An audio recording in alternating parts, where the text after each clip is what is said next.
Hay familias en el mundo que han mantenido y multiplicado su riqueza durante más de 100 años, atravesando guerras, crisis económicas, devaluaciones y cambios completos de generación. Y hay otras familias que ganan una fortuna en una generación y la pierden por completo en la siguiente. La diferencia entre estos dos caminos no es la suerte, ni el monto inicial con el que empezaron, ni un golpe de genialidad financiera irrepetible. Es un conjunto de 5 reglas, simples de entender, difíciles de sostener con disciplina, que las familias que construyen riqueza duradera aplican generación tras generación, sin excepción. Hoy te voy a contar esas 5 reglas, con ejemplos reales y verificables de familias que las aplicaron y construyeron patrimonios que todavía existen hoy, décadas o siglos después de haber empezado. No son reglas exclusivas de nadie. No requieren un apellido especial, ni nacer en un país determinado, ni pertenecer a ningún grupo en particular. Son principios universales, disponibles para cualquier persona dispuesta a aplicarlos con la misma constancia con la que las familias que vas a conocer hoy lo hicieron. Vamos con la primera. Regla 1. La educación es el único patrimonio que nunca te pueden quitar. La primera regla es la base de todas las demás. Invertir en educación financiera y en habilidades, de forma constante, generación tras generación. El caso real. La familia Walton. Sam Walton fundó la primera tienda Walmart en 1962, en un pueblo pequeño de Arkansas, con una inversión inicial de apenas $5,000 propios y $20,000 prestados de su suegro. No empezó con una fortuna heredada. Empezó con una idea, mucha disciplina, y una obsesión particular: aprender constantemente sobre el negocio, los proveedores, los costos, y cómo servir mejor al cliente. Lo que hizo que esa fortuna no se quedara en una sola generación fue algo muy específico. La familia Walton convirtió la educación en un valor central, no solo para los hijos de Sam, sino para toda la estructura que sostiene su patrimonio hoy. La Fundación Walton, creada en 1987, ha invertido miles de millones de dólares en mejorar la educación, precisamente porque la familia entiende que el conocimiento es el activo que permite que el dinero se siga gestionando bien, generación tras generación.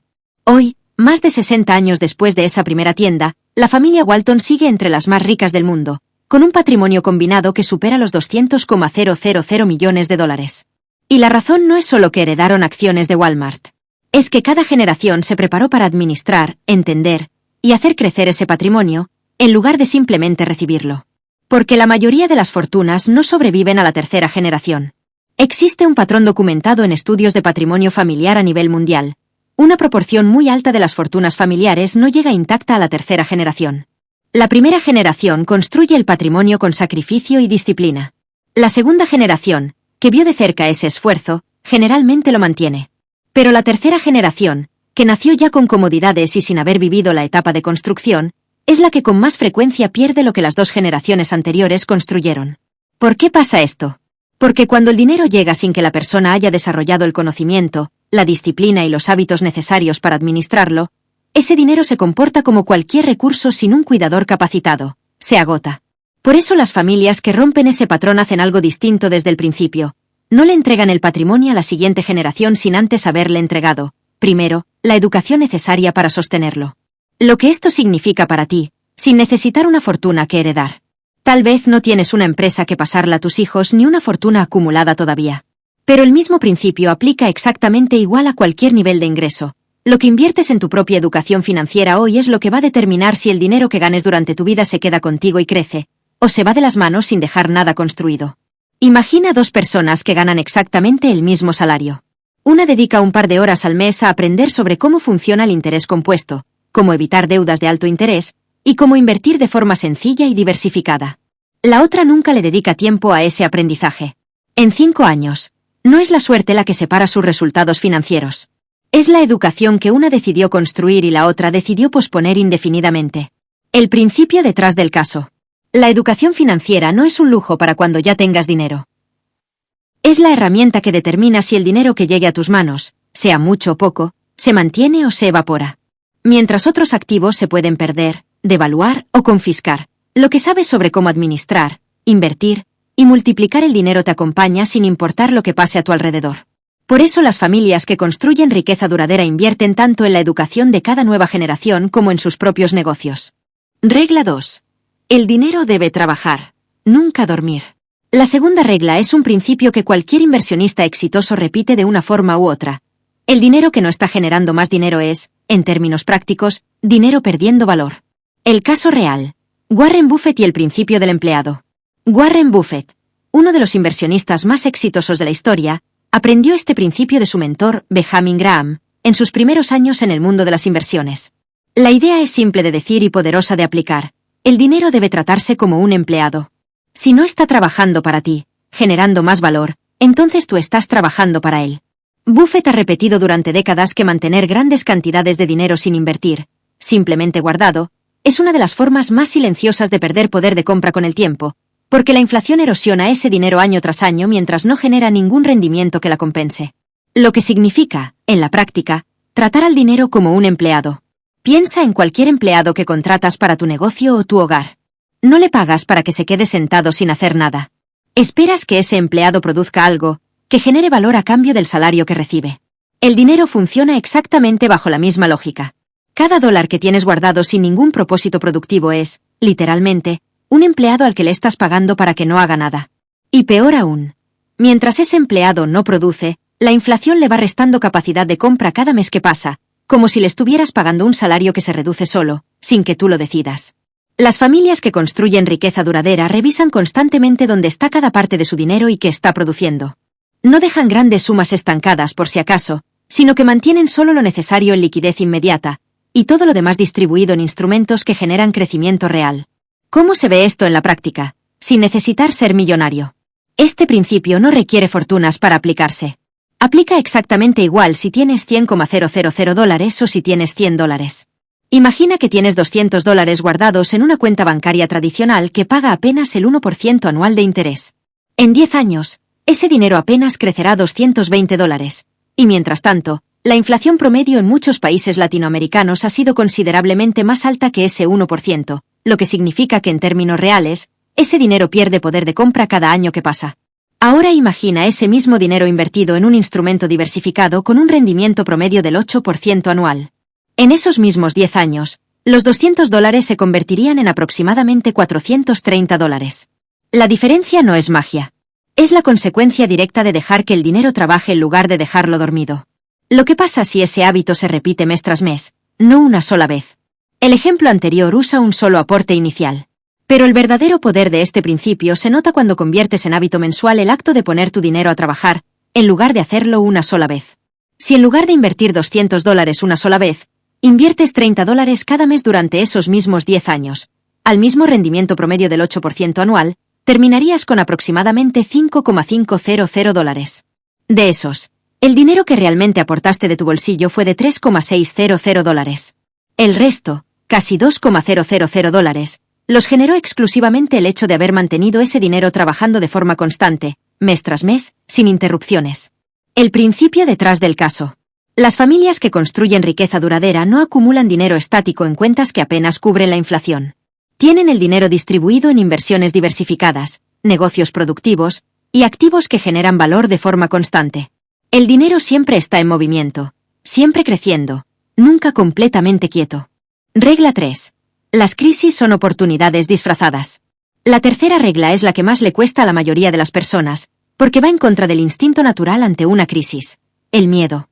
El caso real. Comprar durante la Gran Depresión.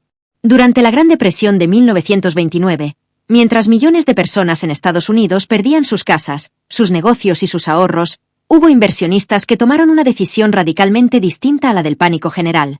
Compraron propiedades a precios extremadamente bajos. Compraron acciones de empresas sólidas que el mercado había castigado injustamente por el pánico generalizado, no porque esas empresas hubieran dejado de ser rentables. Compraron negocios completos por una fracción de su valor real, simplemente porque eran de los pocos que tenían liquidez disponible y la disciplina emocional para actuar mientras todos los demás vendían con miedo. Joseph Kennedy, padre del futuro presidente de Estados Unidos, es uno de los ejemplos documentados de inversionistas que multiplicaron su fortuna precisamente durante esos años de crisis, aplicando este principio de comprar cuando el mercado está en pánico. Lo que diferencia a quien aprovecha la crisis de quien la sufre sin remedio. La diferencia clave entre quienes aprovechan una crisis y quienes simplemente la padecen no es la suerte de saber el momento exacto. Es la preparación que hicieron antes de que la crisis llegara. Quienes compraron durante la Gran Depresión no improvisaron en el momento.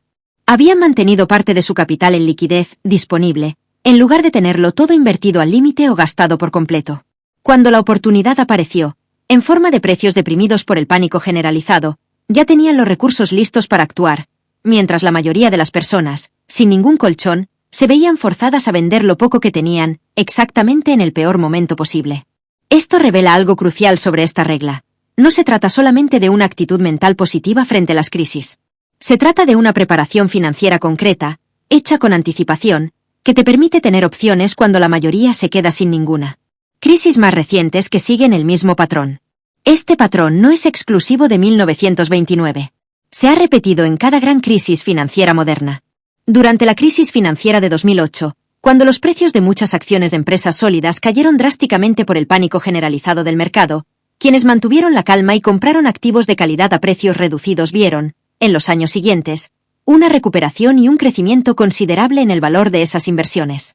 El patrón se repite porque la causa siempre es la misma. El miedo colectivo hace que el precio de los activos caiga muy por debajo de su valor real, de forma temporal. Las personas que entienden esa diferencia entre precio y valor, y que tienen los recursos preparados para actuar, son quienes convierten esos momentos de crisis general en los puntos de inflexión más importantes de su patrimonio. ¿Por qué esto funciona? ¿Y por qué la mayoría no lo hace? La razón por la que la mayoría de las personas vende en pánico durante una crisis, en lugar de ver oportunidad, es puramente psicológica. El miedo a perderlo todo nubla la capacidad de pensar con claridad sobre el valor real de las cosas. Pero las crisis económicas, una y otra vez a lo largo de la historia, han demostrado un patrón repetido. Los activos de calidad no dejan de tener valor real solo porque el mercado entra en pánico temporalmente. Lo que cambia es el precio, no el valor. Y esa diferencia entre precio y valor es exactamente donde se construyen las grandes oportunidades. El principio detrás del caso. No se trata de buscar la crisis ni de alegrarse cuando llega. Se trata de prepararte con anticipación, manteniendo liquidez disponible y la disciplina emocional necesaria, para que cuando la crisis llegue, en lugar de venderlo todo presa del pánico, puedas evaluar con calma qué oportunidades reales está dejando esa misma crisis a tu alcance. Regla 4. La riqueza se construye en comunidad, nunca en soledad. La cuarta regla rompe con la imagen del empresario solitario que construye todo desde cero, sin ayuda de nadie. El caso real. Redes de apoyo y mentoría. La mayoría de las grandes fortunas que perduran generación tras generación no se construyeron en aislamiento. Se construyeron dentro de redes de apoyo, mentores que compartieron experiencia, socios de confianza, proveedores que ofrecieron condiciones favorables a cambio de relaciones de largo plazo, y comunidades enteras donde el éxito de uno se convertía en el impulso de otros. Esto se observa con claridad en ecosistemas empresariales modernos, como el de ciudades que se han convertido en polos de innovación. Emprendedores que tuvieron éxito se convierten en mentores e inversionistas de la siguiente generación de emprendedores, que a su vez, cuando triunfan, repiten el mismo ciclo. Es un sistema que se refuerza a sí mismo, donde el conocimiento, los contactos y el capital circulan dentro de una red de personas que se ayudan mutuamente a crecer. Porque la riqueza individual es limitada, pero la riqueza en red es expansiva. Una persona sola, sin importar cuánto talento tenga, tiene límites claros, límites de tiempo, de conocimiento, de capital y de oportunidades a las que puede acceder por sí misma. Una red de personas que se apoyan mutuamente multiplica cada uno de esos límites. El mentor te ahorra años de errores que él ya cometió. El socio de confianza te permite asumir proyectos que solo no podría sostener. La comunidad que confía en tu trabajo se convierte, con el tiempo, en tus primeros clientes, tus mejores referencias y tu red de respaldo en los momentos difíciles. ¿Cómo se ve esto a una escala mucho más pequeña, en tu propia vida? No necesitas estar en un ecosistema empresarial de talla mundial para aplicar esta regla. Funciona exactamente igual a pequeña escala, dentro de tu propia comunidad, tu familia extendida o tu círculo profesional cercano. Piensa en cómo funcionan, en muchos países latinoamericanos, los sistemas informales de ahorro colectivo entre vecinos, familiares o compañeros de trabajo, donde un grupo de personas aporta una cantidad fija cada mes, y por turnos, cada uno recibe el total acumulado. Ese mecanismo, simple y antiguo, funciona precisamente porque ninguna persona del grupo podría haber acumulado esa misma suma de golpe por sí sola, pero el grupo, actuando en conjunto, sí lo logra para cada uno de sus miembros en su turno correspondiente. Esa misma lógica de apoyo mutuo es la base de cómo las redes de mentoría y colaboración funcionan en cualquier nivel. Alguien que ya recorrió un camino te ahorra tiempo y errores costosos, y tú, cuando llegues más adelante, haces lo mismo por alguien más nuevo en ese camino. El costo real de intentarlo todo en completa soledad. Quiero ser concreto sobre el costo de ignorar esta regla. Una persona que intenta aprender todo por ensayo y error, sin ningún mentor ni red de apoyo, generalmente tarda varios años más en llegar a los mismos resultados que alguien que sí busca orientación de quienes ya recorrieron ese camino. Y en ese tiempo adicional, comete errores que una buena mentoría le habría ayudado a evitar desde el principio. Errores que en términos financieros se traducen directamente en dinero perdido, oportunidades no aprovechadas y años de retraso en la construcción de su patrimonio. El principio detrás del caso. Las familias que construyen riqueza duradera entienden que ayudar a que su entorno cercano prospere no es caridad desconectada del interés propio. Es estrategia inteligente, porque cuando tu comunidad cercana prospera, tu propia prosperidad se multiplica junto con ella, no a pesar de ella. La riqueza se mide en generaciones, no en años.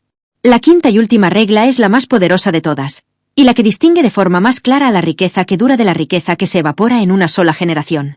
El caso real. Estructuras pensadas a largo plazo. La mayoría de las personas piensa en ganar dinero para gastarlo dentro de su propia vida.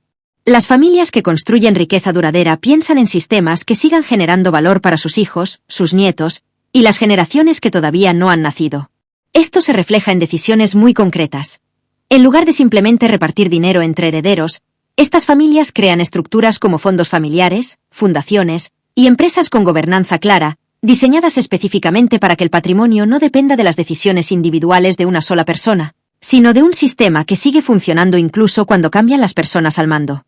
La familia Walton, por ejemplo, estructuró desde el principio su patrimonio a través de una entidad familiar que coordina las inversiones, la filantropía y la gobernanza de todo el grupo, asegurando que cada nueva generación tenga un marco claro dentro del cual operar, en lugar de empezar de cero cada vez. La diferencia entre heredar dinero y heredar un sistema. Aquí está la distinción más importante de toda esta regla. No es lo mismo heredar una suma de dinero que heredar un sistema completo de cómo administrar, proteger y hacer crecer ese dinero. Una suma de dinero, sin un sistema detrás, se agota con el tiempo, sin importar cuán grande haya sido al principio. Un sistema bien diseñado, en cambio, sigue produciendo valor incluso después de que la persona que lo creó ya no está presente para supervisarlo directamente, porque ese sistema incluye reglas claras, gobernanza definida, y la educación necesaria para que cada nueva generación sepa exactamente cómo operarlo. La pregunta que hacen antes de cada decisión importante. Las familias que piensan en términos generacionales se hacen una pregunta distinta antes de tomar decisiones financieras importantes. No preguntan solamente ¿esto me conviene ahora? Preguntan ¿esto fortalece a nuestra familia dentro de varias décadas? Esa pregunta cambia completamente el tipo de decisiones que se toman. Cambia qué tan dispuesto estás a sacrificar una ganancia rápida por una relación de confianza de largo plazo. Cambia cuánto cuidas tu reputación, porque entiendes que esa reputación es exactamente lo que abre puertas para la siguiente generación, mucho después de que tú ya no estés presente para abrirlas personalmente. ¿Cómo empezar a pensar en generaciones sin tener todavía un gran patrimonio? Quizás sientas que esta regla aplica solo a familias que ya tienen fortunas enormes que estructurar. Pero el pensamiento generacional se puede empezar a aplicar desde mucho antes de llegar a ese punto. Empieza con algo tan simple como hablarles a tus hijos, o a las personas más jóvenes de tu familia, sobre cómo manejas tu dinero, porque tomas las decisiones financieras que tomas, y qué principios te gustaría que ellos también aplicaran. Esa simple transmisión de conocimiento, sostenida durante años, es exactamente el inicio del mismo pensamiento generacional que después, con el patrimonio ya construido, se formaliza en estructuras más complejas como fondos familiares o fundaciones. El principio detrás del caso. Pensar en generaciones, no en años, cambia la forma en que evalúas cada decisión de hoy. Te hace más paciente con las inversiones, más cuidadoso con tu reputación, y más intencional con lo que les enseñas a las personas que vienen detrás de ti. Algo importante que tienes que entender antes de terminar este vídeo. Estas 5 reglas funcionan como un sistema integrado. No puedes aplicar solo una o dos y esperar los mismos resultados. La educación sin la mentalidad de hacer que el dinero trabaje es conocimiento que se queda guardado sin generar nada. Ver las crisis como oportunidad, sin tener una red de apoyo ni liquidez preparada, es un riesgo extremo, no una estrategia. Y pensar en generaciones, sin la disciplina constante de hacer crecer el dinero día a día, se queda en una intención bonita que nunca se concreta. He visto personas que dominan perfectamente una de estas reglas e ignoran las demás, y terminan perdiendo todo lo que construyeron. Conocí a alguien que entendía a la perfección cómo hacer crecer su dinero en inversiones, pero nunca siguió educándose, y cuando el mercado cambió de forma que él no esperaba, perdió gran parte de lo construido por no haber actualizado su conocimiento a tiempo. Lo más importante de todo esto. Ninguna de las familias o personas que mencioné hoy empezó con una fortuna garantizada. Sam Walton empezó con $5,000 propios y un préstamo familiar. Las grandes fortunas que has visto hoy comenzaron, en su gran mayoría, con decisiones pequeñas, aplicadas con una disciplina que se mantuvo durante años y décadas. La pregunta no es si estas 5 reglas funcionan. La evidencia histórica es clara y está documentada. La verdadera pregunta es, ¿estás dispuesto a aplicarlas en tu propia vida, empezando desde donde estás hoy?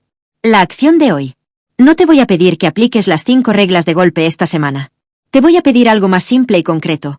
Elige una sola de estas 5 reglas, la que sientas que menos estás aplicando hoy en tu vida, y da un primer paso pequeño en esa dirección antes de que termine esta semana. Si es educación, busca un solo recurso confiable sobre finanzas personales y dedícale 20 minutos. Si es hacer que tu dinero trabaje, identifica cuánto tienes guardado sin generar ningún rendimiento, y empieza a investigar una opción de inversión diversificada. Si es comunidad, identifica una persona con más experiencia financiera que tú y pídele una conversación honesta. Las grandes fortunas que perduran generación tras generación no empezaron con todas las piezas en su lugar. Empezaron con la decisión de aplicar un principio, con consistencia, durante el tiempo suficiente para que ese principio mostrara sus resultados. Si este vídeo te resultó útil, compártelo con alguien que esté construyendo algo y necesite ver estos principios con claridad. Déjame en los comentarios cuál de las 5 reglas vas a empezar a trabajar esta semana. Me interesa leerlo. Suscríbete si todavía no lo has hecho. Cada semana traigo contenido financiero pensado para ayudarte a construir algo real, con principios que han funcionado durante generaciones, sin importar tu punto de partida. Nos vemos en el próximo vídeo.